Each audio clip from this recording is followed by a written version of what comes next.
Okay, well, good evening. I'm going to be talking about Selenium Webdriver, as you might have guessed. And Selenium Webdriver is an automated website testing tool. And the first thing we're going to do actually is have a little bit of audience participation. I'm afraid I'm going to ask you to put your hands up again, but not just yet. As you guys are looking very smartly dressed there. The first question I want to ask you is, are you involved with web development? If you are involved with web development, could you put your hand up? Quite a few people. And on your web development team, keep your hand up if you have a test resource on that team. So most people. And keep your hand up still if you have a Selenium Webdriver test resource. So actually quite a few people. Okay, excellent. But I think we have to go back to basics sometimes and actually establish why we want to test. Because, as any business person will tell you, the fact is testing costs money. And when you're talking about bringing in automated testing, more testing costs more. But the fundamental rule we need to remember is that less testing often costs more than more testing. I'm sure many people here have had the experience of that awful bug that got out and cost the company a substantial amount of money or reputational damage. So the next question is, why would we wish to automate? Well, there's one particularly pertinent reason, and I'm going to quote Neil Ford from ThoughtWorks. And he said, when human beings are doing things that computers could do instead, all the computers get together late at night and laugh at us. Now, we can't possibly have that happen, but there are some more solid business reasons for automation. When you have an automated suite, then that enables you to release resource for higher value testing. In particular, what that means is it allows you to release resource for high value exploratory testing, where you can really get down deep into the functionality and find those hard to find bugs and get to them before your customers do. You can release more often. You can have shorter regression cycles. I'm sure many people who do regular releases really wish that their release cycles were more frequent. There's better management of risk, because with automated testing then you have a guaranteed level of coverage, and you can be quite sure that those tests have been executed, the tester hasn't got bored or has missed out something. So better management of risk. There's live problem turnaround is quicker. That goes back to, again, to the point about shorter regression cycles. And it aids agility. So obviously most people are probably working in an agile environment these days, and so the idea is that every 2 weeks you have potentially releasable software, and if you're just doing manual regression testing, then good luck with having potentially releasable products every 2 weeks. Also, it allows you to work towards a continuous delivery paradigm. Now I'm going to talk a little bit more about continuous delivery further on, but again, I'd just like a quick show of hands. Does anybody work in a company where they are actually using continuous delivery at the moment? I did. Sorry, it did. Okay, so it's beginning to kind of get there. But I think it's something we'll hear a lot more about. And automated testing is a key part of continuous delivery. And also, especially for those of us who are testers, the fact is, if you have an automated test suite and if you've contributed to it and you're doing less manual regression testing, that is actually a much more fulfilling job to be doing, because manual regression testing really can be quite soul destroying. Okay, so enter Webdriver. Webdriver, as I said at the beginning, is an open source website testing tool. What it basically, in a nutshell, allows you to do is to programmatically interact with a web browser as if you were using it manually yourself. As far as I'm aware, it's the number one tool for web test automation. Now, I did spend a certain amount of time Googling this to try and find some kind of reasonable empirical data to support this claim. However, this is based on my assessment of the job market, looking at JobServe adverts for the last few years. And actually, when I did a bit of checking the other day to try and support this claim, I couldn't actually find a single job which had web test automation in the description that didn't have Selenium involved as well. So that's my kind of claim. If you know any different, do please let me know. I'll have to remove that. The history of Webdriver is that, in fact, Webdriver is the second iteration of the Selenium project, if you like. The original Selenium product was something called Selenium RC, which stands for Remote Control, and that goes back to 2004 when it was developed by a guy called Jason Huggins in the Chicago office of ThoughtWorks, and it kind of grew out from there and it got open sourced. But then Selenium Webdriver was released in 2011, and it was written again by another ThoughtWorks guy called Simon Stewart, and I suspect a few of you might well have heard of him, and he's still the Selenium lead now. So it's officially supported in 5 languages: Java, C#, Ruby, Python, and JavaScript. That's the Node implementation. And there are, I believe, some other unofficial implementations as well. It's worth talking about some of the other parts of the Selenium suite. We've just mentioned Selenium RC. Now, it's worth just pointing out that Selenium RC is a lot more complicated to use and not as performant, if you like, as WebDriver. And the fact is that it's actually going to be deprecated. If it's not deprecated now, it will be very soon. So if you have any Selenium RC code in your code base, then now would be a good time to think about upgrading it to WebDriver. There's Selenium Ide. Now, Selenium Ide allows you to do record and playback. It's actually closely tied to Firefox, where it's a Firefox plugin. But the way I look at Selenium Ide is it's very difficult to actually do kind of production-grade testing, automated testing with Selenium Ide, because you can't do things like conditional branching and that kind of thing. It's quite basic.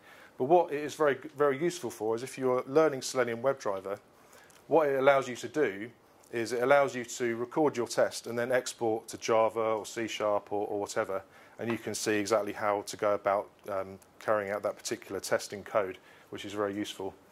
And the other part to talk about is Selenium Grid. Now, Selenium Grid allows you to parallelize tests across multiple machines. So it's very effective for helping you to test in multiple browsers, because normally the default Selenium just allows you to just run one instance of Selenium. How it works is it used to, in the days of Selenium RC, it used to use some very complicated JavaScript injection, but now it uses web browsers built-in support for automation. And as I'll be mentioning a bit later on, there's a W3C WebDriver spec that's coming out. So what that means is that browser vendors should, going forward, support WebDriver natively. So that's very good news. So just to show you some kind of basic code, the classic kind of hello world kind of demonstration. I'm going to be talking in kind of Java speak, but in another language like C# or whatever, it's a very, very similar thing. Set up a project with a main method. Add your dependencies. In this case, it will be a number of Selenium jar files. Make a browser driver available. Now, natively, Selenium supports Firefox kind of out of the box, or would be out of the box if there was a box. And then, within your main method, you see here the first line of code we've got WebDriver driver is new Chrome driver. So what that's doing is it's instantiating an instance of this Chrome driver class. And what that actually does when the code is run is that is what sparks up the Selenium control browser instance. So that's the kind of key kind of piece of code. And then you've got methods that are available, in this case driver.get here, and where base URL is the URL of the website that you're wishing to go to. And then we've got driver.find element, by ID search, send keys, hello world. And what that's doing is Selenium is actually inspecting the document object model of your web page, finding the element with the ID search, and then sending the keys hello world. So in that case, it would be some sort of text box. So that is your kind of basic hello world example. And I think I'd just better mention locating elements, or at least talk about locating elements a bit more, because it's so key to what is going on here. Because in order for Selenium to interact with any kind of interact with the web browser, it needs to actually know which part of the web page it's actually attempting to click or to send keys to, or whatever. So in this case here, I've got this ID underlined here. It's probably a bit small to read, but that's ID equals LST-IB. And IDs, for those of you who work with websites, they're supposed to be unique on a web page. I say supposed to be, he's nodding over there. But it is the case that sometimes they're not actually unique. And that's kind of a contravention of the W3C spec, so it's very, very naughty. But it's just something to bear in mind if you're automating with WebDriver. There are other ways of finding web elements, finding elements on a web page by class name, by XPath, though I wouldn't recommend XPath because if the structure of the web page changes, then your XPath will no longer, it's quite likely to no longer be valid. By link text or partial link text, by name, and a very powerful way of finding elements on a web page is by CSS selectors. And then lastly, there's tag name. And we saw just a minute ago some API method examples. So we saw send keys and .get. And Selenium WebDriver, one of the advantages of using WebDriver is that it's quite a simple kind of API, if you like. With Selenium RC, there are actually 10 different ways to populate a text box. With this, there's just the send keys method now. But the method names are pretty intuitively named. So you want to click that button, it's the click method. You want to get text, it's the get text method. Send keys we've already seen. Is enabled, is that web element actually enabled so we can actually interact with it. And then there's waits. Because what you'll find is that, especially with Ajax-heavy websites, Selenium will attempt to see an element which hasn't actually been displayed yet, and if it can't find it, then it will just throw an exception and get very upset. So I thought a good thing to do would be to have a demonstration, but not that particular type.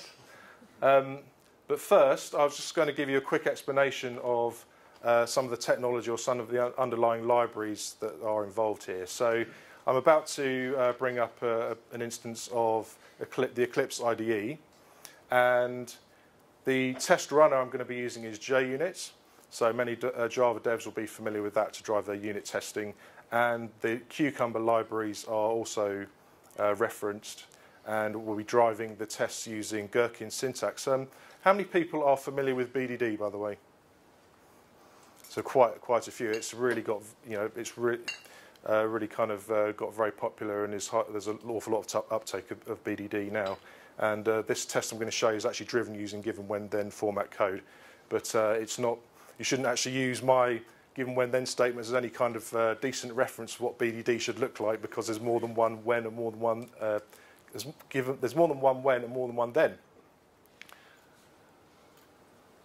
Okay, so I mentioned JUnit, Cucumber.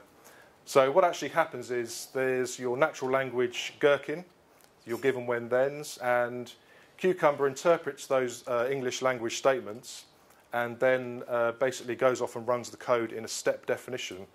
At that point, Java takes over and the Selenium API calls are made and the test actually runs. So at this point, I will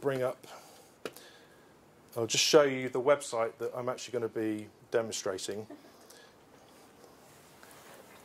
So it's HTML5, and there's a nice little bit of animation going on there. Now, anybody who's used WebDriver before will see that link there took a couple of seconds to come up. And what the test is going to do, it's actually going to wait for that link to come up. It's going to click on it. It's going to do an assertion that text, that large sort of banner text is correct. Then it's going to click on that menu there, and it's going to click on that generic link there and hit that generic page and do an assertion that generic page text is there.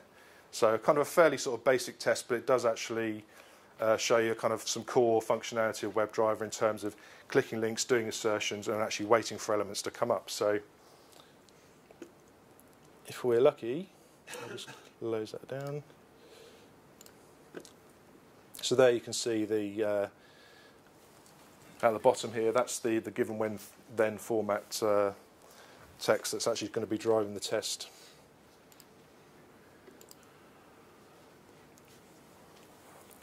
So first thing happens is our Selenium control browser instance comes up. It loads the site. It's waiting now for that link to come up at the bottom. It's clicking it, it's done the assertion, click the generic page link, and done that assertion there. So you can see it's pretty kind of swift. That's a very basic kind of automated test using Selenium.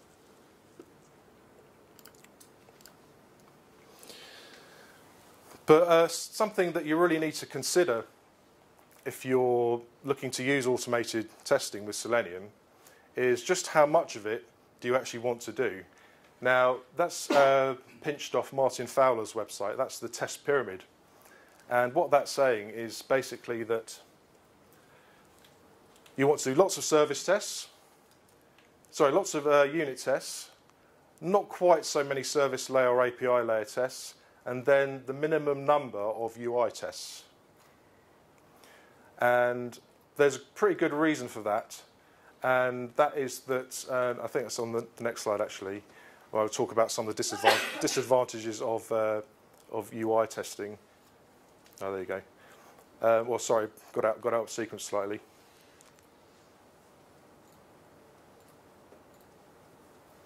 Yeah, so what I was going to say was you basically need lots of unit tests because they're very fast and they're very reliable. Then you want to be testing your core BL business logic at service layer level, and then you only want a small number of UI layer tests. So, for example, if you had just a basic calculator program implemented as a web application, what you'd want to do is have all of your core business logic tests tested at the service layer level, and then just only have a few kind of UI level tests just to verify that when you actually hit that equals button, you do actually get something sensible out on screen in front of you. So that's quite interesting because Steve Freeman and Nat Price in growing object-oriented software by test take the opposite approach. Really? They start at the outside and drive everything, and they only go in and write service layer and unit tests when you can't test what you're trying to get at through the. Really? Okay. It's interesting. There's a different kind of perspective on it. That's kind of in the kind of ThoughtWorks world, who I seem to take a lot of my kind of steers from. They kind of think of that as a bit of an anti-pattern. They call it the ice cream cone. It's having an ice cream cone instead of a pyramid. But yeah, different approaches. So is automated testing with WebDriver going to be a panacea for you and your organisation? Well, unfortunately not, no. Developing automated tests using WebDriver is quite a time-intensive and resource-intensive task. The tests are very slow to execute compared to API layer tests, despite the kind of speed that we saw executing just now. When you've got lots of them, they can take a lot of time to execute. Manual testing is still required because you still need that actual human eye on your website to actually be sure that it is actually correct. And we mentioned the exploratory testing earlier. That is still going to be required. And there is a maintenance overhead. So if your website is actually changed, then you are going to need to actually alter your test to reflect that particular change. But there are certain design considerations we can bring to bear that will actually reduce the amount of maintenance that you need to do. And it has to be said, there is a certain amount of flakiness. So in other words, you can have your test that runs 10 times, 20 times, and then one day it'll get the hump and it will fail because it couldn't find an element. So there is a certain amount of flakiness, and it is very susceptible to elements being visible or not. So anything like underneath the bonnet, like some network latency or something like that, this could cause a problem. I've sort of developed a basic suite for this. Can you do I've done sort of fallback methods, so can you do something that will look in sort of like a different layers? Because I'm working on Microsoft Dynamics CRM, and elements change. There are two iframes, and it changes. Elements change which iframe they're in sometimes. Ouch. So it's a bit of a nightmare. You have to sort of go to the very top layer. And, but have you sort of got any methods for overcoming that? Is it just go to the top? Basically, I would say go to iframe. If you know you're going to have, say, 2 potential iframes there, go to that first iframe, look to see if your element's there. Yeah. If it's not, go to the second iframe. Yeah. And if you're expecting it to be there within a certain time period, say 3 seconds, then just cycle back between to and from the two of them. Yeah, I think I've got like a certain number of tries and it was failed. Yeah, I think, yeah. It sounds like a good. That's the best way to do it. That sounds like a good plan. Yeah. Okay, so I mentioned framework and code design. Now, there's a very popular pattern or an essential pattern called the page object model. And what that does, is, as it says there, it modularizes the code to deal with a specific page. So you'll have one file, one class file, which represents one particular page on your website, rather than having code all over the place which interacts with a certain page of your website. You just keep the interactions with that page in one particular class file. And what that means is, of course, if your page needs updating, then you just update in one place, and rather than having to go all over the place and try and find references to different elements. And another very important thing is to ensure that tests are standalone. The idea is, especially if you're going into the BDD world, is that you're testing behaviours and as much of an atomic level as you can. So if you have a whole bunch of tests which depend on each other, if it fails earlier on, you don't get any coverage of the rest of the test that particular test has caused to not be run. So a question is doing Selenium coding testing, or is it software development? So I guess you could say it's really both. And you see this new role title used a lot now, which is SDETS, Software Development Engineering Test.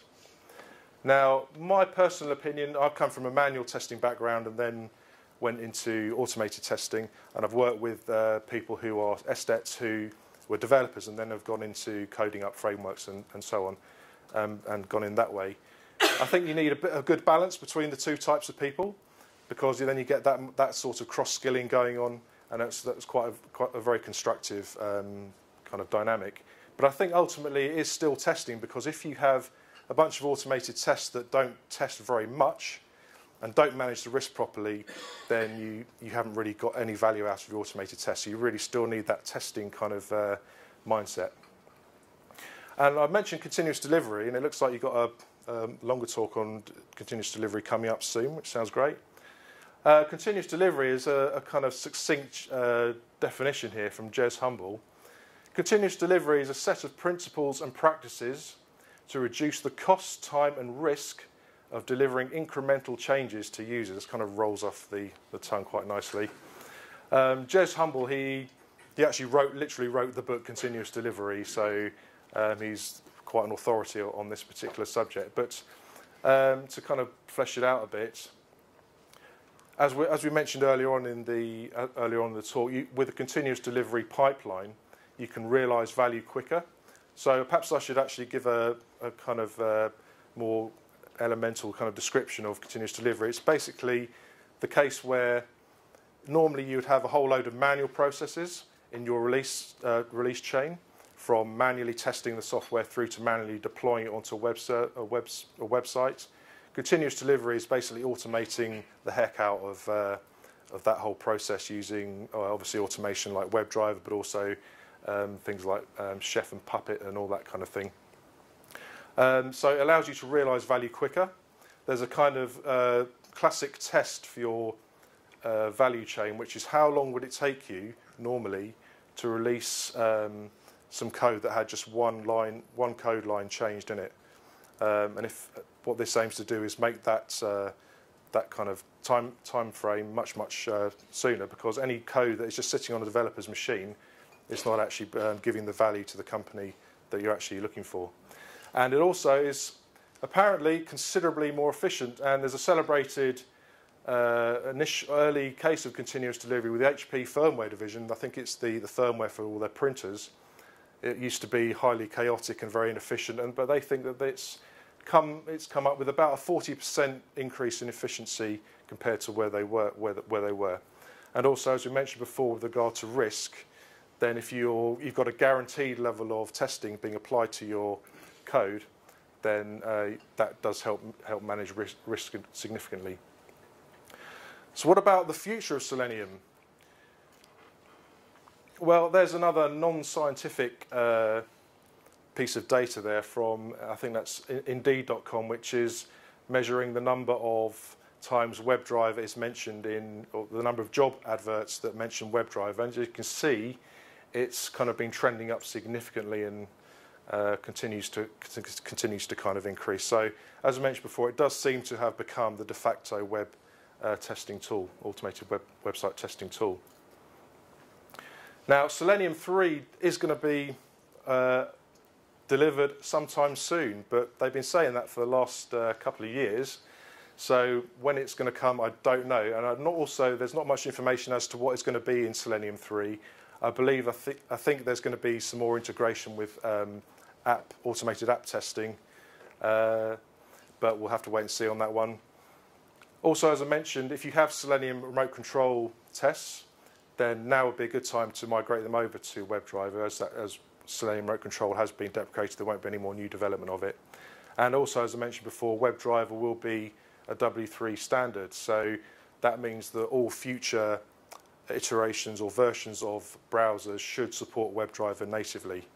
There is already a Microsoft Edge driver available, so if you're really kind of hardcore on your testing on Edge, then it is possible to do it with Webdriver as well. So if you're just starting out looking to gain automation skills, then on my blog I've got a post on how to set up an automated test framework using Java and BDD and Cucumber. So BDD is Cucumber-driven testing, if you like. It's the first post on the blog. And there are a number of courses which allow you to upskill yourself from manual to automated tester as well. But I think they're mostly down in the big smoke. So lastly, I don't know if you recall, but on the website here, there was a nuke button. And so it's time for some questions. We've had a couple already, so I wonder if anybody could had anything else you might want to ask me. Have you managed to get Selenium to work with JavaScript frameworks like Angular? In terms of the website that is produced at the end, do you mean, or Yeah. there is Because I know there's a specific Angular sort of testing thing. Sorry, that's a problem that we have for months at work. That's correct. There is a specific Angular testing framework, and I interviewed a guy the other day who's been using it, but what the name of it is has gone straight. Tractor. That's the one. But have you managed to get, because we used to just teach Selenium to everybody and then have this issue that it then didn't work for most of the websites that Really? wanted testing. Okay. Well, I worked for a testing consultancy that only got work that was really difficult to test. Okay. So do you have any tips for that? Or? To be honest with you, I've not come across. What's the current framework? We've got this thing's Knockout, but I think other companies I've worked for have used Angular. I've not actually come across a situation yet where there's something I wanted to do with WebDriver that I haven't actually been able to convince it to do one way or another. So I've not actually come across any dependencies on a particular JavaScript framework. Have you done it for Flash applications? There is some kind of plugin or extension to Selenium which allows Flash testing. I've not used it myself, but I understand there is some sort of plugin or extension that is available for Flash. Do you have visibility tests? Because it's all nice to be able to tell DUS on the page, but is it visible to the user given their screen resolution, etc.?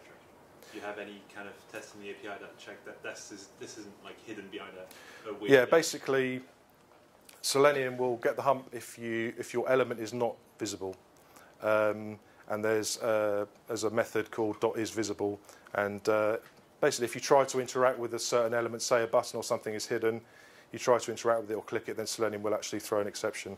So you can just literally just get it to wait for that button to become visible. So going back to what we mentioned about continuous delivery,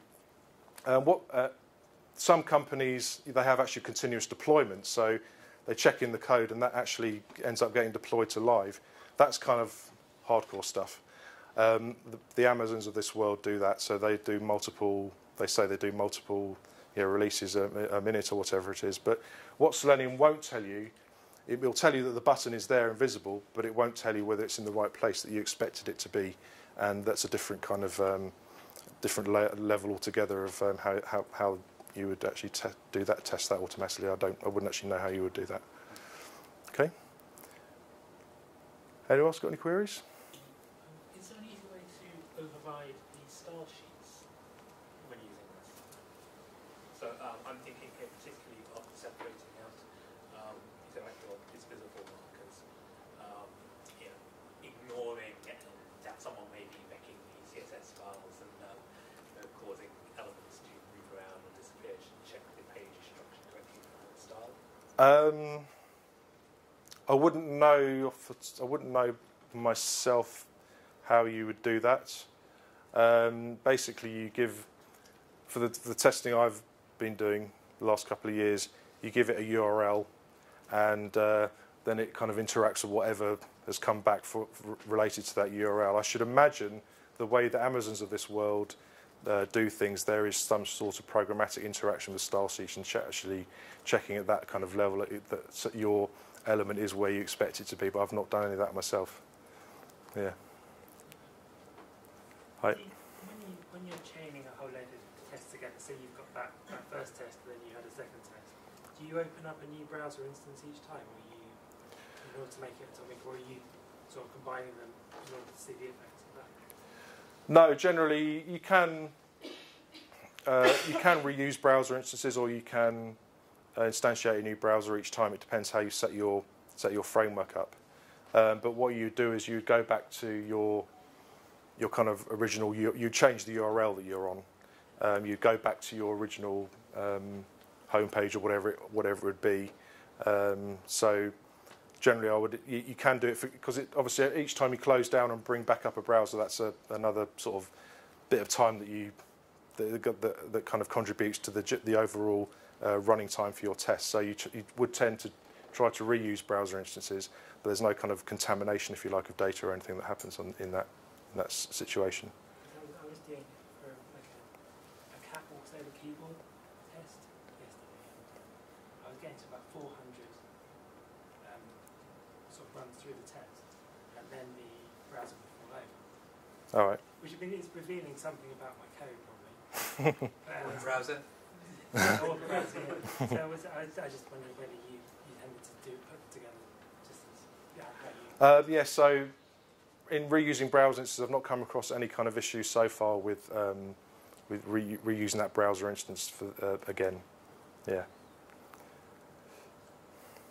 Is there any kind of load testing, like you can kick off, say, 10 browsers every 30 seconds and...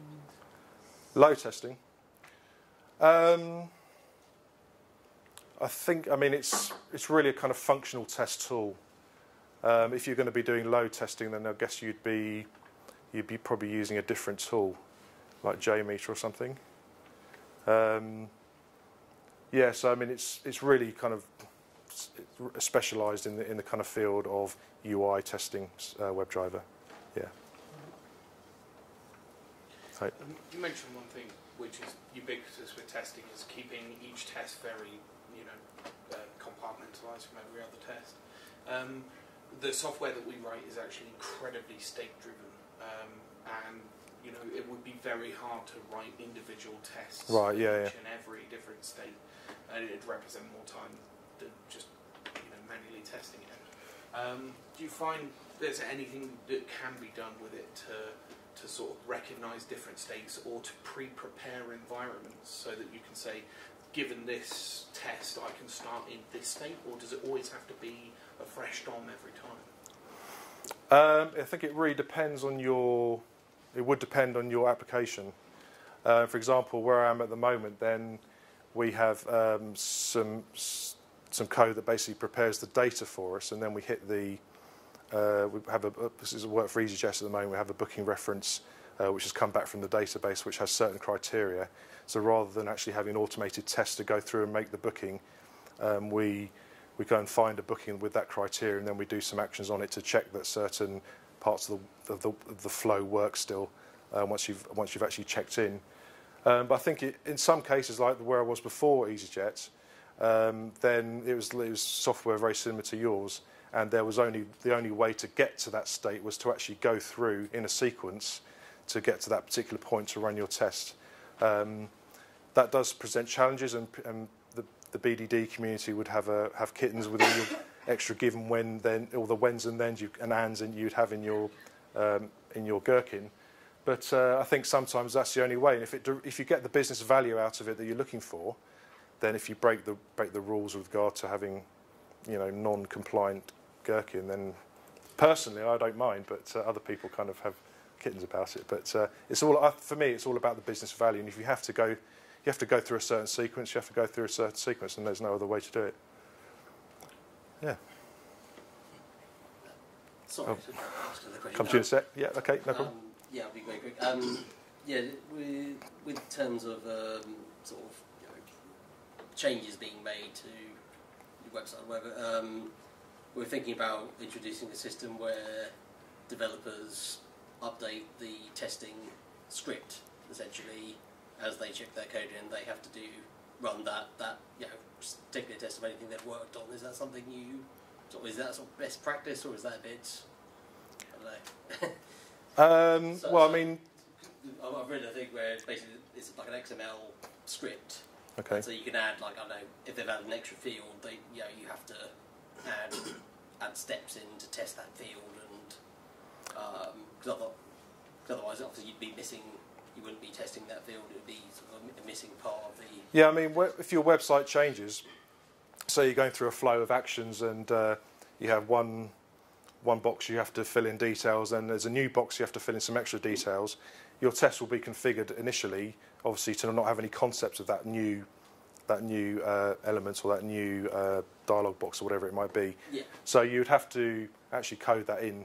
The maintenance overhead is something that you have to be fully aware of, because any new development is going to mean that you're going to have to alter something to reflect that new development. Yeah, so it's sort of best practice, whether it's up to the developer, because I'm a developer, but I'm sort of tasked with overlooking sort of testing as well. So I was thinking best practice going forward, either getting developers to do it or getting someone else to do it, if that makes sense, to updating the sort of test procedures or sort of script that it will follow when it does a test, if that makes sense. Yeah, so I mean, all I can say really is that you will, as you've already identified, you will have to do that updating. I mean, if you want it fully tested, it's going to have to go through the full sort of test cycle of being properly manually tested, or all the rest of it as well. But yeah, you're going to have to update whatever it is that drives your automated tests with that to reflect that new functionality. Yeah. In your experience, have you had dedicated people who do that, or have you pushed it towards the developers? So, where there's an existing website, and you've got, say, a sprint process delivers every 2 weeks, and you have a new version of the website or alterations to the website, then that alteration, that maintenance, would expect that to be done in sprint. Because we're doing Scrum and we're all developers anyway, I wouldn't be particularly concerned about who did that particular piece of extra automation, because especially where I am now, there's a certain amount of cross-pollination, if you like, or where some of the devs will actually take on some of this work. And I think you have to assess it from like a risk perspective. If there's complexity there in the functionality, then you'd expect it to go through a full manual kind of cycle of actually trying to break it in the normal testing thing. But if it's something that's fairly basic, like a new dialog box, just a yes or no or something like that, then you could just, I wouldn't be too concerned who actually did the updating of the script. Did you have a question? Is there any way to remotely drive a mobile browser? Yep. There's something called Remote Webdriver, which allows you to control non-locally based browser instances. And you might have heard of Source Labs, Browser Stack, Perfecto Mobile.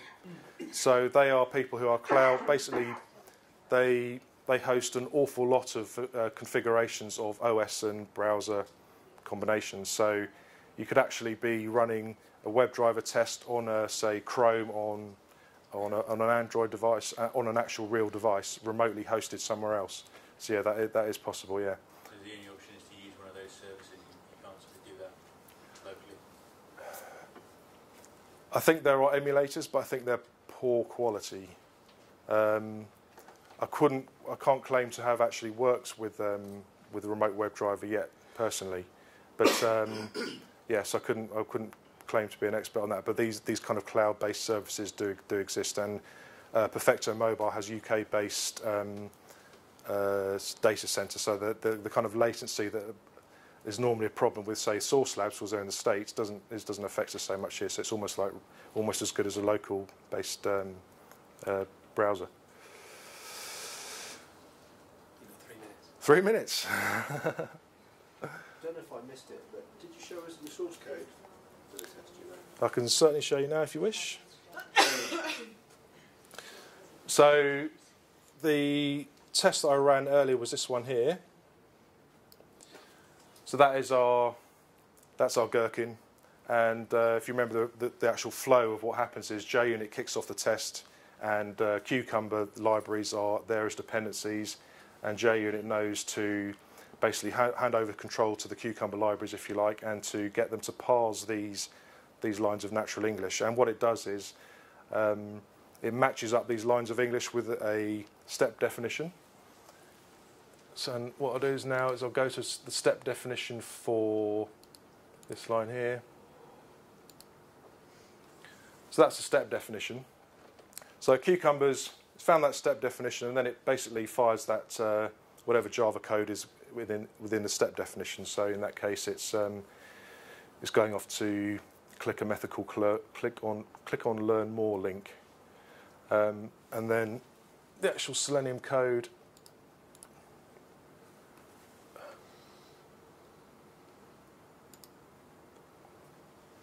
There, or Java and Selenium calls, what it's doing there is waiting for the element to exist.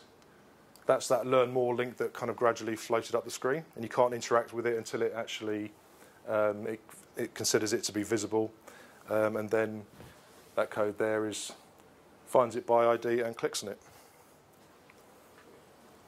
Okay. One thing you very briefly touched on was the recording functionality. In Selenium Ide, yeah. Yeah.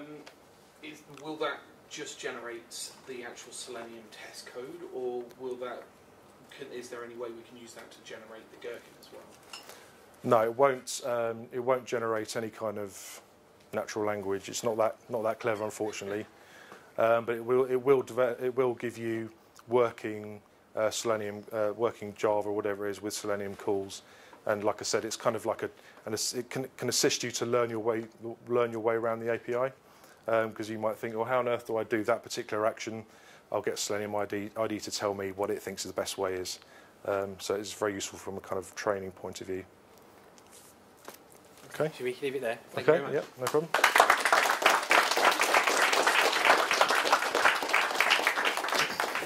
Right, thank you. One of the guys who wrote a book on Cucumber for Java, Seb Rose, is also speaking at the conference about Cucumber.